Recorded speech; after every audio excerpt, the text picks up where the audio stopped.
छत्तीसगढ़ को लेकर एक बहुत बड़ा सवाल सामने आ गया कि क्या छत्तीसगढ़ में कांग्रेस को हरा पाएगी बीजेपी। इस साल छत्तीसगढ़ में होने वाले चुनाव में भाजपा और कांग्रेस दोनों ही पार्टियों में कांटे की टक्कर देखने को मिल रही है। आपको बता दें कि इससे पहले 2018 के छत्तीसगढ़ विधानसभा चुनाव में कुल 90 सीटों में बीजेपी को 15 सीटें, कांग्रेस को 68 सीटें और मायावती और जेसीसी गठबंधन को 5 सीटों पर जीत मिली थी, जिसमें कांग्रेस को 43%, भाजपा को 33% और बीएसपी प्लस जेसीसी गठबंधन को 7.6% वोट मिले थे। और अगर हम इससे पीछे वाले चुनाव के बारे में बात करें तो साल 2013 में कांग्रेस की 39 और बीजेपी को 49 सीटें आई थी, जिसमें कांग्रेस का वोट शेयर 40.3% और भाजपा का 41% रहा। भाजपा 2023 विधानसभा चुनाव की तैयारी बड़ी जोर शोर से कर रही है।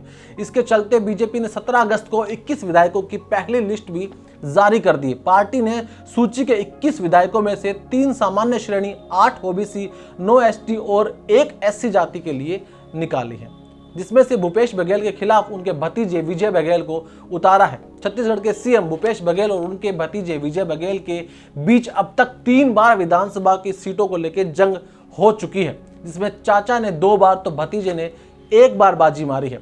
छत्तीसगढ़ में बीजेपी की नई लिस्ट में कई बड़े नाम भी शामिल हैं, जैसे कि विजय बघेल, भुलेन सिंह, मारवी लक्ष्मी राजवाड़े, शकुंतला सिंह पार्थरे, जिन्हें भाजपा मैदान में उतारेगी। भाजपा ने चुनाव जीतने का प्लान भी तैयार किया है, जिसके तहत पार्टी ने सूबे की विधानसभा सीटों को 3 श्रेणी में बांटा है। इनमें ग्रुप ए मजबूत सीटें यानी जहां भाजपा की जीत तय है, उसके बाद ग्रुप बी जिसमें मिक्स यानी कि सीटें जिसमें कभी भाजपा की जीत हुई है तो कभी नहीं हुई है, और वहीं उसके बाद ग्रुप सी। इस श्रेणी में वो सीटें शामिल हैं जहां पार्टी ने कम से कम 2 चुनाव में हार झेली हो, और ग्रुप डी की श्रेणी में ऐसी सीटें रखी गई हैं जिन पर भाजपा ने अपना खाता आज तक खोला ही नहीं। सूची के अनुसार इस बार 21 में से कुल 14 नए चेहरे मैदान में उतारे गए हैं।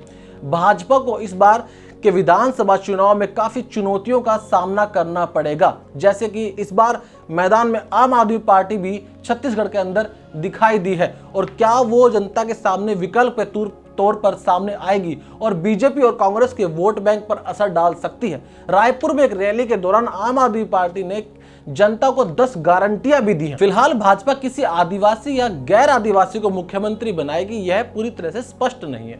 वहीं कांग्रेस भूपेश बघेल के जरिए पिछड़े वर्ग का कार्ड तो खेल हो चुकी है, साथ में जनजाति और अनुसूचित जनजाति वर्ग को भी लुभाने में कोई कसर नहीं छोड़ रही है। आपको बता दें, भाजपा का अगला मुख्यमंत्री कौन होगा यह भी तय नहीं है।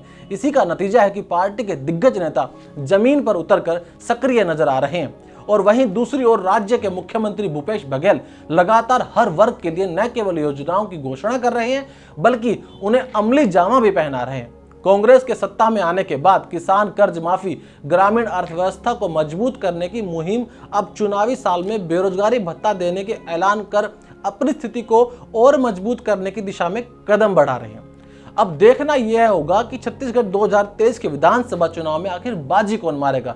एक तरफ भूपेश बघेल हैं तो दूसरी तरफ बीजेपी की रणनीति है, तो वहीं इसके बीच में आम आदमी पार्टी का तड़का भी लग गया।